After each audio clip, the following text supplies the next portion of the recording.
Good morning. This is the Eager Beaver Show. You are listening to a True North Eager Beaver Media Incorporated podcast.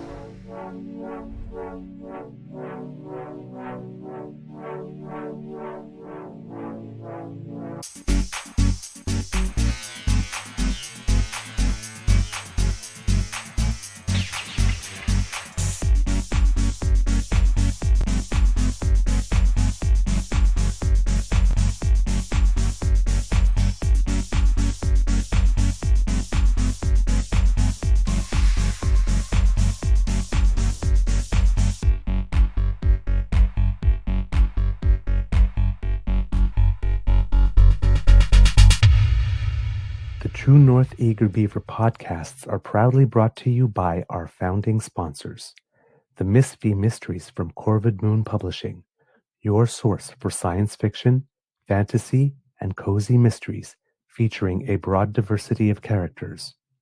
PsychicTarot.ca, book your tarot reading and unlock your spiritual journey.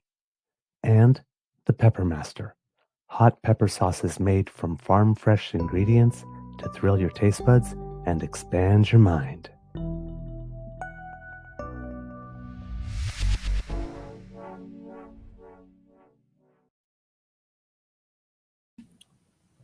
Well, good morning and hello, kids and cubs, and welcome to Season 5 and episode number 800 of the Daily Beaver Morning Show. Oh, Canada. Always 100% Canadian. Today, recording day is Monday, December 1st. Yes, December already. Christmas is coming. Ooh. 2025.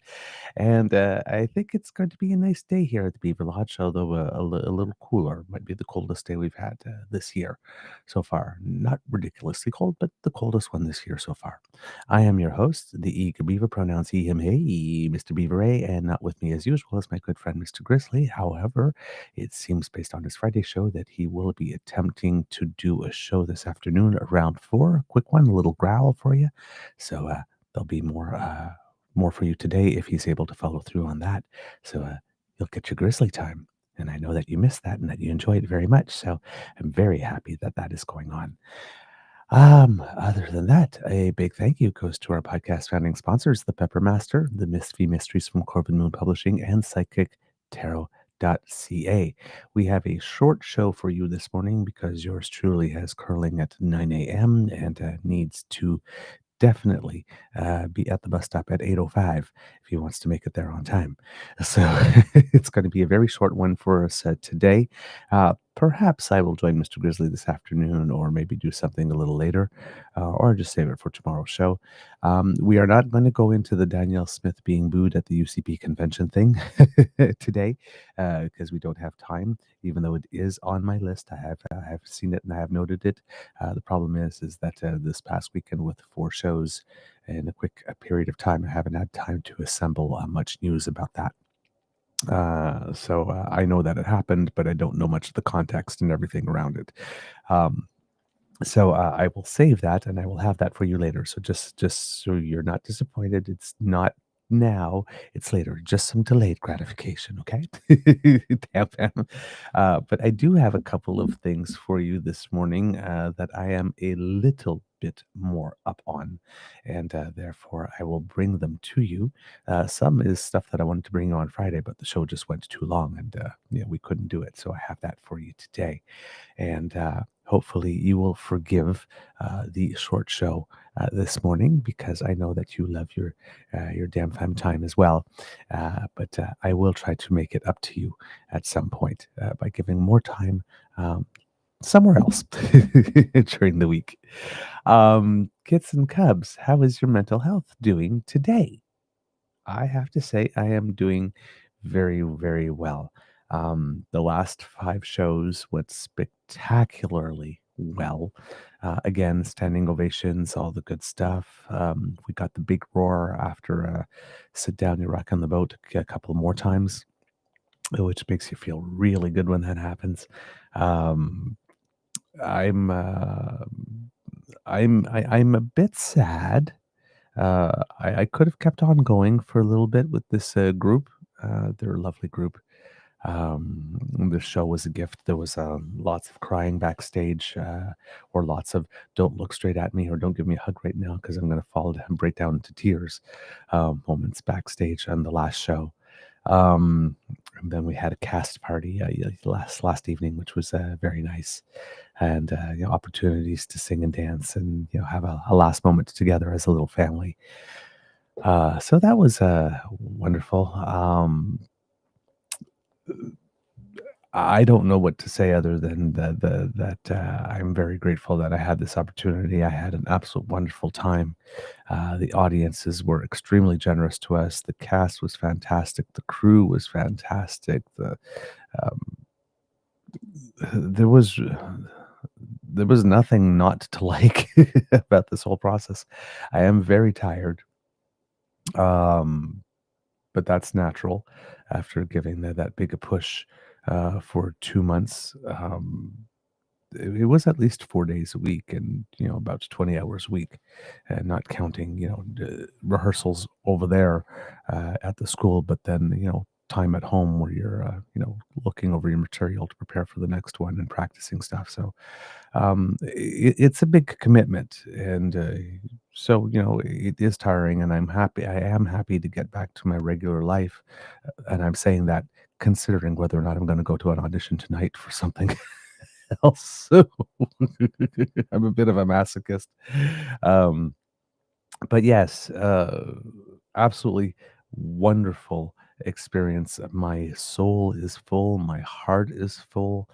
I could not have asked for better. The only thing I could have asked for better was for Lady Laura, who from the O show, who was supposed to come and see it.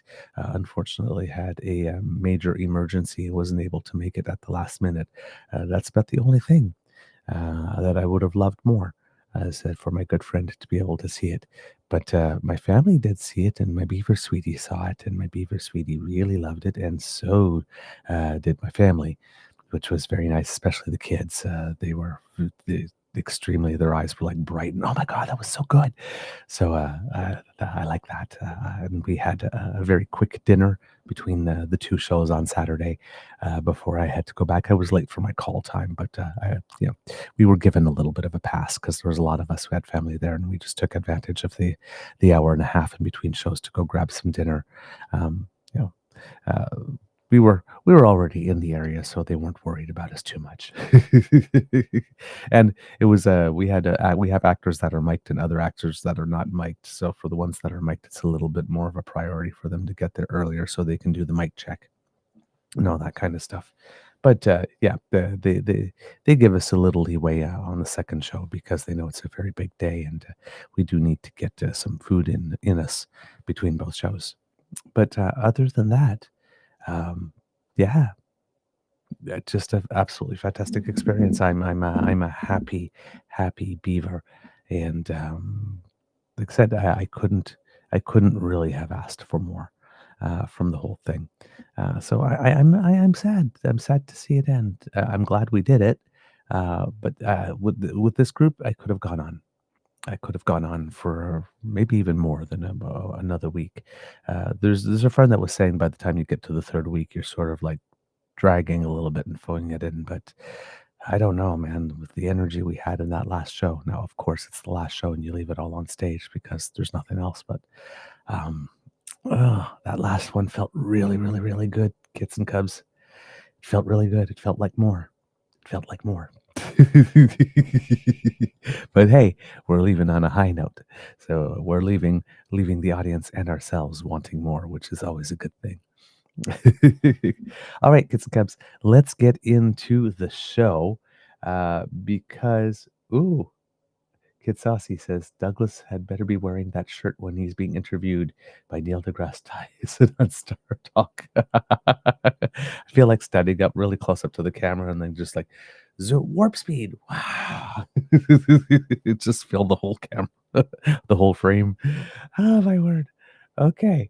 Kids and cubs, you are absolutely wonderful. Thank you, thank you, thank you. Yeah. Oh, I'm seeing something about her evil laugh. Oh my. Okay. Wow, I'm gonna have to go back and read the chat there. All right, kids and cubs, let's start with some news. Today, December 1st, saying this because my beaver sweetie is Romanian, happens to be Romania Day. So happy Romania Day to all Romanian Canadians who might be celebrating. I'm not sure if you say La Mulțan for Romania Day, but if you do, La Mulțan. Uh, and today, also December 1st, happens to be World AIDS Day. So it gets a little less coverage nowadays because, particularly in North America, uh, HIV and AIDS it is still a fatal illness. There is no cure. Um, and as the saying goes, at least an organization with which I was very involved back in the day called Bruce House, there is a cocktail, but it's no party. Um, so it's still a fatal illness. It's still an illness that if you acquire, you are on medication for the rest. Very, very, very, very, very, very, very expensive medication. Um, and it is still going on around the world because HIV and AIDS is a illness that takes advantage of social injustice and tends to spread in areas where social injustice reigns, and even in developed nations, tends to spread in communities where there is a much less social justice than there is in others. As we noted in the recent budget, the federal government made according to it, a sizable contribution to the Global Fund to fight HIV/AIDS, tuberculosis, and malaria. But as we noted in our reporting, even though compared to other nations in the world, namely the United States, which dropped its funding by a lot, almost 25%. Um, Canada dropped its funding by 17% in the Global Fund. Other nations did as well. I think the UK dropped theirs by 15%, and Germany dropped theirs by 17 as well. Um, and because the United States dropped its contribution by more than did Canada relative to other nations, it looks like Canada's contribution, if we look at it in percentage of the total amount contributed, is higher. But it's still 17% less. The pretext of the federal government is that they are cutting this funding back from pandemic highs. But according to Samantha Nutt of War Child, who recently granted an interview on this, um, she claims that this pretext is pretty much BS because there were not pandemic specific related expenses. There weren't that much, if there were any at all, related to the administration of the Global Fund and for fighting and any activities fighting HIV/AIDS and tuberculosis and malaria. But that's the pretext that we're going back to pre-pandemic levels. Um, but it's still a cut. So, according to Dylan Robertson of the Canadian Press, the head of the United Nations HIV/AIDS program, or UNAIDS, is urging Prime Minister Mark Carney to reverse his government's planned cuts to foreign aid and global health funding. Quote, "My message to Prime Minister Carney, to Canada, and to all other donors is stay the course," UNAIDS Executive Director Winnie Byanyima told the Canadian Press on the sidelines of last week's G20 Leaders Summit in Johannesburg. Quote, "Without global solidarity, the inequality between countries will continue to widen. We will live in a more dangerous world as these inequalities increase." Last week, Carney announced Canada's first ever cut to funding for the Global Fund, a major program for fighting infectious diseases in the world's poorest countries. The new funding pledge is 17% lower than Ottawa's last contribution to the fund in 2022. The fund helps combat the spread of diseases such as AIDS, tuberculosis, and malaria through measures like providing mosquito nets and medication for HIV patients. The move came just weeks after the federal budget called for $2.7 billion in cuts over 4 years to foreign aid, and months after Carney vowed during the spring election campaign that his government would not cut foreign aid. The Carney government argues the aid cut brings spending back in line with Canada's pre-pandemic allocations. Ottawa increased its development and humanitarian spending during the pandemic in part to restore stalled progress on fighting major illnesses such as AIDS and tuberculosis as governments turned their attention to COVID-19. The United States radically cut back its aid spending this year. Byanyima was at the G20's Leader Summit to help present a report commissioned by the South African government on rising global inequality. The report argues economic polarization within and among countries is generating resentment, which is chipping away at political cohesion and risking instability. The authors call on governments to deter the spread of violence and autocracy by pursuing more egalitarian domestic policies and reforming financial systems so that developing countries can escape the debt trap caused by high interest rates and natural disasters driven by climate change. Byanyima says Canada can look to such leaders such as Norwegian Prime Minister Jonas Gahr Store, who said his country has reaped more economic benefits from gender equality in the domestic workforce over the course of decades than from oil revenues. Quote, when we reduce inequality between countries and within countries, we actually have stronger economies, Byanyima said. She also said Canada should get behind global efforts to counter tax evasion.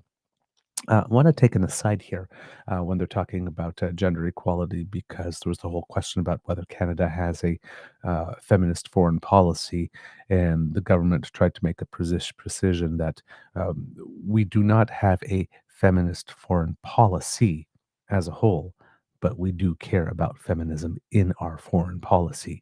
Trying to make a distinction here and saying that judge us by the amount of money that is going towards that. And you will notice that conservatives lately, because Pierre has been on the big cut foreign aid bandwagon, looking at, for example, programs for people who farm rice or something like that, and that there's a gender equality component, right? Encouraging more women to do that. And they said, oh my God, this is all going woke. What does this have to do?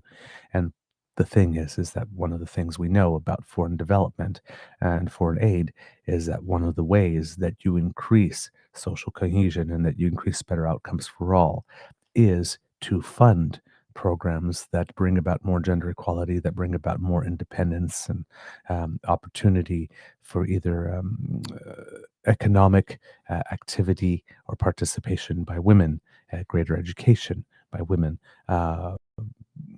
all these types of things, right? Because these types of things, the more women are educated, the later in life they have children, for example, and they get the opportunity to get more education. These types of programs that have a gender component with regard, for example, to, let's say, agriculture. Being able to farm more or getting a tool to be able to bring more of your product to market at one time. These types of things help the women in their communities generate more income, and then what they do with their income within the communities often elevates them to positions of leadership or respect within the communities, and then that changes the world bit by bit, and changes small communities bit by bit. So one of the best things that we could actually do in terms of advancing foreign aid and solving problems over there, as we used to say, so that we don't have to deal with them over here, is contributing to gender equality. So that's one of the reasons why there seemed to be more of a tinge within the Trudeau administration that we had a feminist foreign policy, or that they were talking about that, whereas this one sort of wants to pull back on those types of characterizations. It seems that everything is designed not to give conservatives an opening to be able to yell or squeal or scream. But yeah, they're trying to say, no, we do not have a feminist foreign policy. We have a foreign policy, but there are elements in there where there is obviously elements, or that we talk about feminism and gender equality, and that we do care about that, and judge us by the amount of dollars that are going there, which is kind of interesting to say when you've cut foreign aid funding overall. So just wanted to open that parenthesis there. Banyima said, when we reduce inequality between countries and within countries, we actually have stronger economies. She also said Canada should get behind global efforts to counter tax evasion. When pressed about the cutbacks during his time in Johannesburg, Carney pointed out that Canada's share of the organization's total funding has gone up. That's because the fund's total envelope has diminished. Quote, we've had to take pragmatic, responsible decisions across the board in government, which also included returning our aid budget to the level pre-COVID, Carney said. Within that, though, we're focused on where it has maximum impact, very much including on this continent. Foreign Affairs Minister Anita Anand echoed those points to reporters in Johannesburg. Quote, Canada's contribution is still meaningful. It is still material. It is still significant, she said. Africa is Canada's largest recipient of international assistance, and our assistance will continue. Bloc Québécois MP Alexis Brunel-Duceppe said Thursday there has been a, quote, worrying and problematic shift under Carney away from Canada's longstanding approach to aid and human rights. Quote, there's more and more links being made between international aid and international trade in the vision of Mr. Carney, he said in French. The cuts come as advocates mark World AIDS Day today, at a time when many say humanity has the tools needed to end the HIV pandemic, but not the funding to distribute necessary treatments to the right people. Jayati Ghosh, a prominent Indian economist who co-presented the inequality report alongside Byanyima, said Canada should work to ensure developing countries can produce life-saving medicines that are often blocked by, quote, an intellectual property regime that excessively raises the costs of essential medicines. The problem became prominent during the COVID-19 pandemic when many developing countries waited longer than richer countries to secure what turned out to be an insufficient number of vaccine doses, even as they were blocked from creating their own versions of those vaccines. Quote, governments have to think in ways beyond foreign aid in terms of the regulations globally that they're helping to support that actually worsen conditions for developing countries, Ghost said. So that's the situation with regard to our foreign contributions to the Global Fund to fight tuberculosis, HIV/AIDS, and malaria. And hopefully during the day, I will be able to find more news with regard to the situation or the status of HIV and AIDS, particularly in Canada, to bring you a little bit more of a domestic side to the story. But for now, that's what I have on the subject. If you are a member of our rainbow community or the broader community in Canada and you are living with HIV and AIDS, or you have someone that you care about who is living with HIV and AIDS, I am sending you all my love today. I am sending you strength and courage. If you do not have access to treatments yet, we have a dedicated system of support workers, social workers, nurses that will do what is required to help you access services. There are lots of community groups out there that have programs for you, either discussion programs or help programs. Of course, we have our prevention programs as well, harm reduction programs. All of these work together and are weave together to form, this net of support to help prevent the spread of the illness and to provide appropriate and supportive care and treatment if you are living with the illness. So please make sure that you are talking to your medical professionals or people in your community that you trust about assistance with the condition, if you happen to have it or have someone that you love that is living with it. There are also programs out there to help you be able to afford medications because they are expensive out there, but there are some. So please, again, and these professionals can help you navigate the system to get you the care that you need. So do call on them. Okay. All right. Moving on to other subjects. We have some positive news for Canada and the Canadian economy, kits and cubs. And this is news that is going to make Pierre cry because, as you know, Pierre Poilièvre wants Canada to fail and wants everybody to believe that Canada is broken. But, well, that is not the case, it would appear. One of the numbers that we had for is numbers for the third quarter, because second quarter number had shown a dip, which put us halfway to the technical definition of what is a recession, which is 2 consecutive economic quarters of negative growth. According to the Canadian press, as reported in Bloomberg, Canada's economy posted surprisingly strong growth in the third quarter, but economists looking underneath the hood offered a series of caveats that suggest weaker results than the headline figures imply. Statistics Canada said Friday that real gross domestic product rose from 2.6% on an annualized basis in the third quarter of 2025, marking a rebound from a contraction of 1.8% in the second quarter. The Q3 results show Canada stayed off a technical recession, 2 consecutive quarters of GDP declines. The magnitude of the gain was also well above expectations from both the Bank of Canada and a poll of economists heading into the release, calling for just a 0.5% annualized growth. At first glance, this would appear to be a strong print, but there are some underlying details that we do have to dig into, said TD Bank economist Mark Ercolao in an interview. Quote, there's still some ways to go before we see the Canadian economy back to firing on all cylinders. Stats Can said much of the growth last quarter came from a favorable trade balance. Exports edged up while imports fell sharply, which tends to draw better results out of the GDP calculation. Ercolao explained that a pullback in imports and relatively flat exports creates the mathematical impression of growth, rather than reflecting an actual surge in firms doing business out in the world. He also said it's best to take any trade data with a grain of salt right now as tariffs skew export and import volumes from the United States. The recent U.S. government shutdown also hampered Statistics Canada's ability to gauge merchandise trade results because that data relies on imports from south of the border. As a result, the agency warned Friday that third quarter GDP data will be subject to larger than normal revisions. There's a lot of gyration in this trade data, Ercolao said. So it's hard to get a clean read exactly on trade, but we're expecting overall trade to slowly recover into next year after a pretty weak second quarter. Spending on weapon systems was up 82% in the quarter, putting a lift in government capital investment, StatCan said. While higher government capital spending and home resales offered a boost to the economy last quarter, business investment was flat and declines in household spending and construction activity were drags on growth. Bradley Saunders, North American economist at Capital Economics, said in a note to clients Friday that the import-led growth in Q3 masks underlying weakness in domestic demand. The drop-off in household spending was the largest quarterly decline outside the pandemic in almost 2 decades, Saunders said. StatsCan on Friday also reported modest GDP growth of 0.2% in September, fueled by growth in manufacturing and a rebound in air transportation after the Air Canada flight attendant strike in August. But the agency's early estimates for October predict a contraction of 0.3% in the economy for the month. The declines in household consumption and business investment, along with the weak preliminary GDP estimate for October, demonstrate how the economy is struggling for momentum, Saunders said.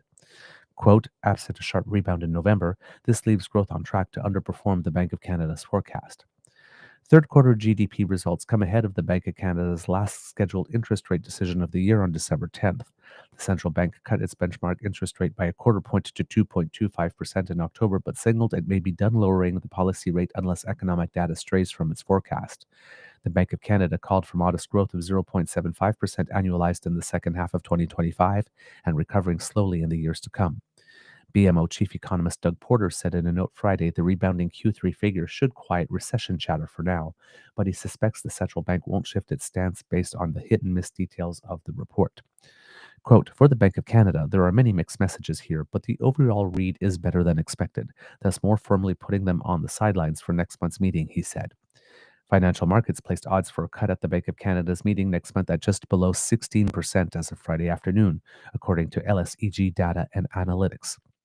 Ercolao also said he wouldn't expect the Bank of Canada to be swayed by the headline figure alone. Monetary policymakers know to look through trade noise at this point in the tariff dispute. Quote, as long as growth is evolving broadly in line with their forecast, which at this point it seems like it is, we foresee the Bank of Canada staying on hold for 2026 at their current policy rate, he said. So that's according to the Canadian press as it appears in. According to Jenna Benchetrit of CBC News, let's see if there is any additional data here. So, with regard to the government spending on weapons systems being up 82% in the third quarter, that was, sorry, um, actually no, sorry, my mistake. I misread that here. Government spending on weapons systems up by 82% in the third quarter led the stronger than anticipated growth alongside an uptick in crude oil exports. There was also more government spending on non-residential structures such as hospitals. However, business investment was virtually unchanged in the third quarter, according to Statistics Canada. And household spending declined as fewer people purchased cars but spent more on rent and financial services. And here there is a little bit of a graph here, kits and cubs, to let's see what the economic activity has been like over the past little while here. And you will see here, kits and cubs. Whoops, sorry. You will see that numbers have positive from Q1 2023 up to Q2 of this year, where you see it's gone down in the red.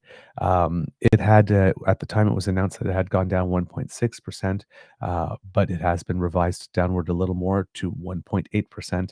And now we're back up here in Q3 with a 2.6 growth, which is the highest we've seen since Q4 of 2024.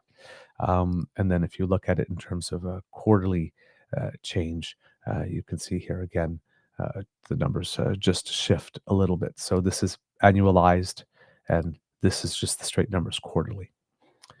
All right, kits and cubs. Continuing on what the CBC has to say about the data. The data agency revised second quarter GDP figures from a 1.6% decline to a 1.8% decline, as I just said here, and noted that the third quarter GDP might be subject to a larger than usual revision in February due to missing data from the US government shutdown.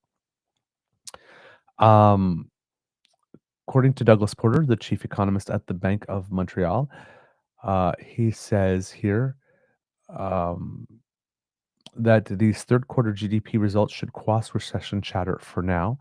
And then he goes on to say, even so, we are not significantly changing our forward look on the economy and will stick to an expected growth rate of 1.4% for the next year, noting that the federal budget assumed a 1.2% growth. So this would, if it grew faster than the federal budget's assumption, then one could make the assumption that the end of the year deficit number would be lower than the $78 billion that had been projected, assuming that there are no contingencies or emergencies that come up that require us to spend more money. Quote, for the Bank of Canada, there are many mixed messages here, but the overall read is better than expected, thus more firmly putting them on the sidelines for next month's meeting, as we said in the previous article.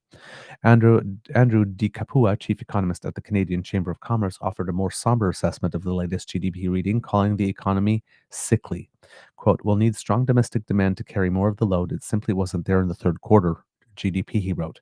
Households and businesses are still holding back, and the economy hasn't found the momentum it needs to shift into a higher gear. So within that, one of the articles had mentioned that there had been an increase in manufacturing in Canada over the last little while. Yes, on November 14th, 2025, according again to Statistics Canada, there was the monthly survey of manufacturing. And according to Statistics Canada, manufacturing sales reached their highest level since February 2025, rising 3.3% month over month to $72.1 billion in September. Sales rose in 14 of the 21 subsectors, led by the transportation equipment and petroleum and coal subsectors, which transportation equipment was up 9.2%, petroleum and coal was up 5.3%. With the overall gain in September, total manufacturing sales on a year-over-year basis were up 2.7%. In constant dollars, total sales rose 2.7% in September, while the industrial product price index was up 0.8%. On a quarterly basis, sales increased 2.8% to $212.3 billion in the third quarter of 2025, the largest quarterly increase since the second quarter of 2022. The petroleum and coal up 12.5%, primary metal up 6.4%, and transportation equipment up 3.2% subsectors were the largest contributors to the increase in the third quarter of 2025. So there you have. Let's see what they have here about transportation equipment because we've been talking a lot about our auto plants here and stuff. Sales in the transportation equipment subsector rose 9.2% to $11.7 billion in September, marking the highest level since February 2025. Excluding the railroad rolling stock manufacturing industry, all transportation equipment industry groups posted gains in September, with motor vehicles up 11.8% and aerospace products and parts up 13%, leading the increase. The rise in motor vehicle sales followed a 2.7% decline in August and was driven by higher sales at all auto assembly plants in Ontario, some of which resumed full production after summer shutdowns and retooling in July and August.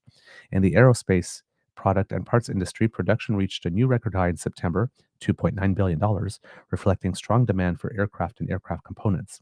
On a quarterly basis, total transportation equipment sales increased 3.2% to $33.9 billion in the third quarter of 2025, with motor vehicle manufacturer contributing the most to this gain. So yeah, some positive, uh, news over here with regard to that. And speaking about that, kids and cubs, there was news a couple of days ago that Stellantis, which had announced a while ago that they were closing some manufacturing to redirect to the United States, then has announced, and this was from November 24th, that it is in the process of hiring 1,400 workers for the return of the third shift at the Windsor assembly plant, despite the ongoing trade war with the United States. This is according to Stephanie Mazzotti of CTV. Quote, "It's a good news story in the auto industry," said James Stewart, Unifor Local 444 president. "It's probably the only good news story in Canada today. It's been 5 years since the third shift was eliminated. It's scheduled to reopen in mid-February to support increased demand of all versions of the Chrysler Pacifica and the new six-packs powered Dodge Charger Scat Pack and RT models." Quote, "Windsor is an anomaly in the auto industry," said Stewart. "The facts are we build two strong products in both isolations. We're the only plant that builds them. So for the short term and near future, Windsor is in good shape. But local applicants won't get first pick. Recently laid off workers from Brampton plant will have the opportunity to transfer after Stellantis announced it's moving its Jeep Compass production to Illinois. Quote, "According to our collective agreement, they have the first opportunity to come and fill those spots," explained Stewart. "We don't know how many will come. I don't expect it will be huge. That's a big move for people from the greater Toronto area to the Windsor area, 4 hours away." Stewart says 3,000 people applied for the shift 1.5 years ago. For positions not filled by Brampton employees, Stellantis will look at those applicants first before opening it up to the public. Despite hiring underway, Stewart says we need to continue to fight for the auto industry. Quote, "You have to bargain in a way that uses the leverage of our critical minerals, our oil and our gas, our steel and aluminium," he said. "Bargain with the idea that there's leverage there to protect the auto industry, to protect softwood lumber." So some positive news overall there. Um, with regard to manufacturing, with regard to a third shift at Stellantis, and also with regard to our GDP numbers. So again, despite that Pierre keeping on telling us repeatedly how broken we are and how the economy is going to pot and how these deals being signed are not real, there appears to be uh, we appear to be muddling through all the speed bumps and obstacles that the United States appears to be throwing in our way. We seem to be muddling through somehow, which is positive news for us. And let's hope that this trend continues. But yes, positive news at the moment, and a recession avoided. Um, s- Not the strongest economic growth, but some of the strongest numbers. This is the strongest number we've seen for a quarter all year. So that is very positive. And like I said, we just need to hope that the current trend is our friend and that we can keep chugging along. Because again, what we're trying to do is buy ourselves as much time as possible with trying to have as minimal damage inflicted on us as possible until, you know, whatever happens whatever's happening in the United States can put enough of a squeeze on Donald Trump for him to reverse himself. And he has been reversing himself lately. He has recently reduced tariffs on, I believe, coffee and beef, a couple of other products, mostly coming from Brazil, if I'm not mistaken. But that is the first step in him having to admit, without saying it in words, because he never will, that if he's going around saying, "Hey, look at me, I'm lowering food prices because I lowered the tariffs," somebody along the way might ask, "Well, did they not go up because you imposed tariffs?" But hopefully hopefully for Donald Trump, I don't hope this for him, but he's hoping this for him. People are um, too um, blinded or too mesmerized by the razzle dazzle to notice that if cutting tariffs cuts prices, that maybe raising tariffs raised prices. But maybe they'll get there. Maybe they'll get there. Kids and cubs. All right. One last thing here, kids and cubs, before we have to go today. Um, we've been talking about this pipeline memorandum of understanding with Alberta, and there has been some uh, reaction overall. The Prime Minister apparently gave a speech at the Calgary Chamber of Commerce, and during the speech, got uh, two standing ovations. So that's two standing ovations in Calgary at the Chamber of Commerce for a Liberal Prime Minister, which is, I think, unheard of. Meanwhile, Danielle Smith, as we mentioned at the beginning of the show, went to her UCP convention and talked about this great deal that she had with Canada, and she got booed. She got booed pretty hard a couple of times. It seems that mostly that was from the pro-separatist element, because again, right, conservatism these days is all about the purity test. Well, she went into the room with Canada, which is the sworn enemy, and it came out with a deal and is saying nice things about it and saying, "Hey, this proves that federalism can work," and that type of stuff. And well, uh, that particular segment of her base doesn't want to hear that message that Canada and Alberta actually can work together. They have been fed, uh, spoon fed decades of everything that's wrong in Alberta, or everything that we say is wrong in Alberta is Canada's fault, is Ottawa's fault, and mainly it's Liberals' fault. I mean, they've been saying that for decades now. So when you give people a steady diet of that, and then you come back one day and are delivering an entirely different message, hey, this works, this is great, this is fantastic. Uh, the people who you fed that daily spoonful of anger with no sugar, hoping that the medicine go down, won't react well. Won't react well to that.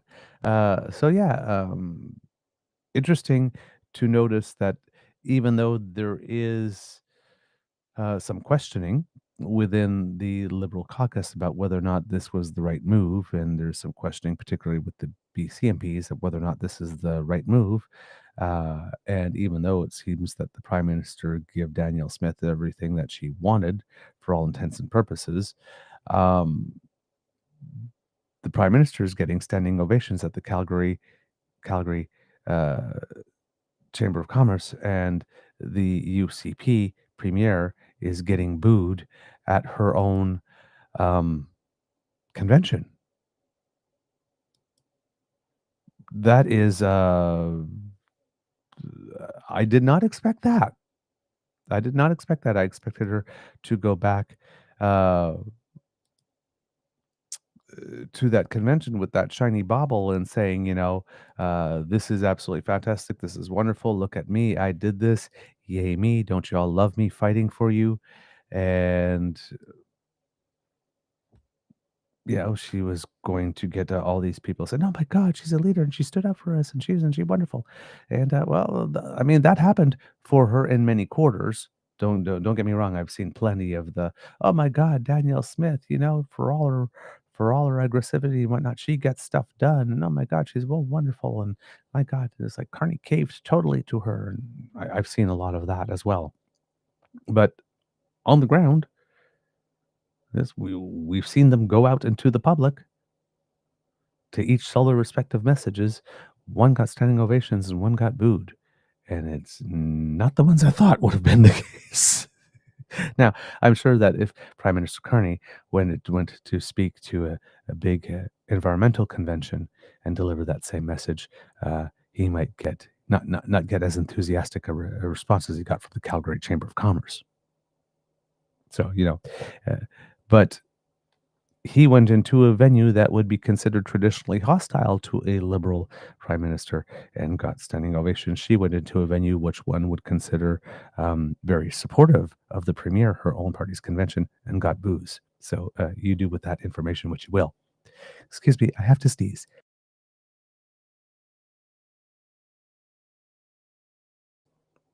Oh, pardon me. But I want to play you a little clip of an interview here with our, I think, Energy and Natural Resources Minister, Tim Hodgson, from an appearance on Power and Politics recently, talking about this issue as an Indigenous community specifically. I hope I got this started at the right time there, kids and cubs. There might be a couple of excess words or one or two words quickly cut off, but I hope I have the right timing here for you. I think you're right about working together, and that's been David Eby's argument, because British Columbia doesn't feel like they've been worked with really throughout this entire process, and the pipeline ultimately has to go through their territory and that of the First Nations. So we have a situation where you don't have BC on board, you don't have First Nation consent, there is no proponent, there isn't a route, and now you don't have Stephen Guilbeault. So in terms of bringing people together, it seems like this has also fostered some divisions in other parts of the country, sir. So respectfully, there is no pipeline today. In the agreement, Alberta says they will need till next summer to bring forward a potential pipeline with a route yet to be chosen. And in the interim, what they need to do is work with the affected jurisdiction, BC. It's provided for in the MOU. Specifically, there will be three-way conversations about any route and any pipeline, and it specifically provides for consultation consistent with free, prior, informed consent with First Nations, and it specifically calls for, if there is a pipeline, Indigenous ownership. So I think we should all take a breath. What this MOU is doing is laying out the path for a discussion. It's saying this is how elected officials will sit down and work together to try and advance what Canadians want. They want us to grow our economy. Right. They want us to do it in an environmentally responsible way. They want us to do it in partnership with First Nations. This MOU lays out clearly a set of work plans. If you look at the end of the MOU, there are a series of work plans that need to happen, which will make sure those things happen. And I'm committed to doing that. I know the Prime Minister is committed to doing that. I know Premier Smith is committed to doing that.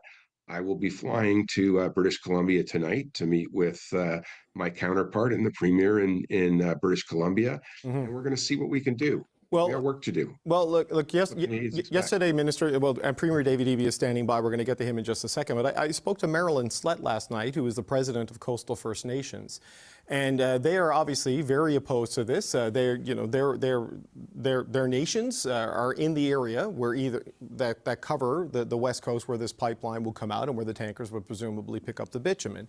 And she said to me that David Eby is not exaggerating when he says a removal of the tanker ban or a modification of the tanker ban jeopardizes all of the economic projects that the government of British Columbia has secured and agreed to and consented to, such as LNG and those other projects, and that this puts all of that at risk. I mean, are you truly willing to expose the BC industrial agenda to this sort of risk based on the potential for a pipeline? We'll need to just take a deep breath. There is no pipeline yet. There is no proposed route yet. The consultations that would need to happen have not yet occurred. What the MOU is doing is laying out a path and a process for how that would need to happen. And I think Canadians expect their politicians to sit down and do that work. If we agree that our goal is more economic sovereignty and our goal is to grow our trading relationships and doing that in an environmentally responsible way in partnership with First Nations, we have a basis for sitting down and having a conversation. I know the coastal First Nations have had conversations with the Prime Minister's office. I have offered to meet them tomorrow when I'm in BC. I think conversation and hard work is what Canadians expect of their politicians. I'm putting my hand up saying I'm ready to do that.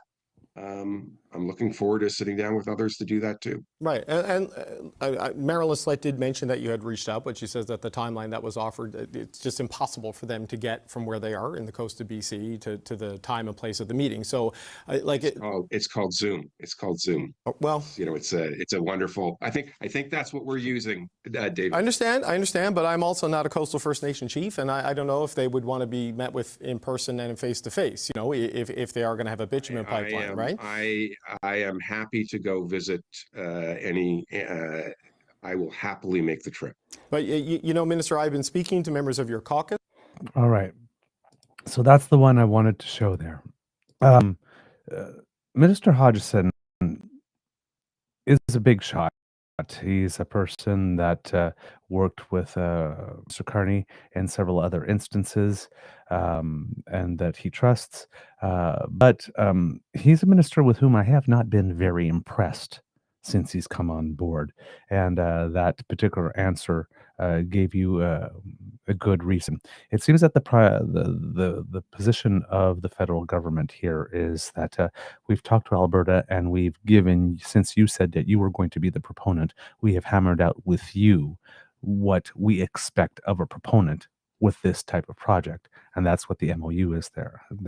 There's a lot of people saying that, you know, we should have been involved at this process. The federal government thinks that they shouldn't, that they should be involved at the process starting from this point after they've established the ground rules of what is expected of the proponent. There's a case to be made for both, but there he's sitting there at first and saying, hey, I'm going there, I'm going to be there, I'm going to be talking to the premier, and I've offered to some communities to talk with them.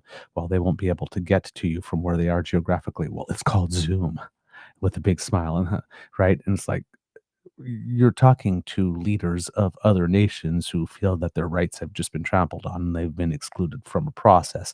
And you're apparently the guy who's the big deal maker, who's done lots of deals involving Indigenous communities. And you're supposed to have all this experience, and you flippantly say it's on Zoom, as if leaders with other nations that are having the sustainability of their economy threatened and their livelihood would be satisfied with a Zoom meeting. And then you say afterwards that you'd be happy to go and meet them, but I'm sure there's not enough time on your itinerary to get there to go meet them, because you would have planned it in your itinerary for this particular trip, which you haven't. So I'm not particularly impressed with this man.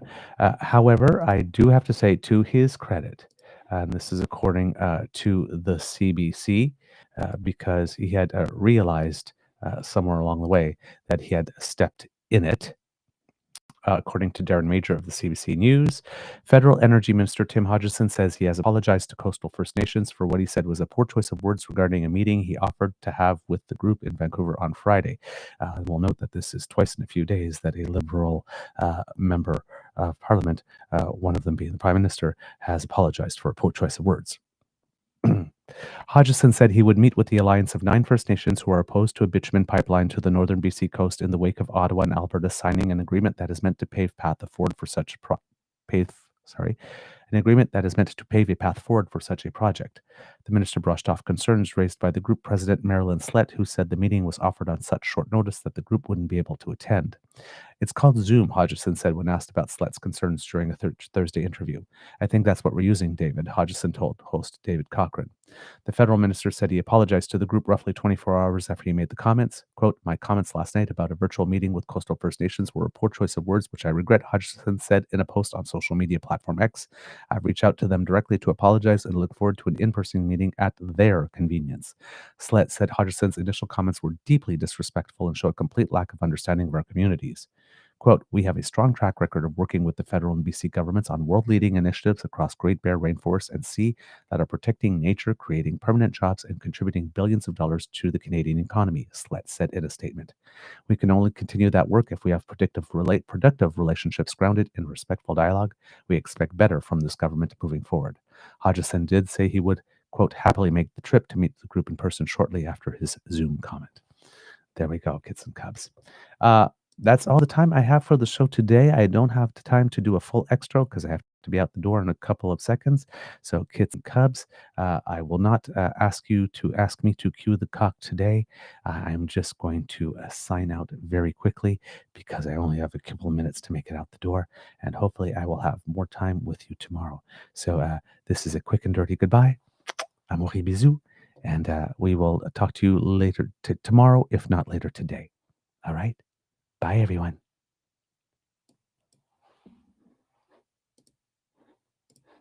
Whoops. Let's do this way.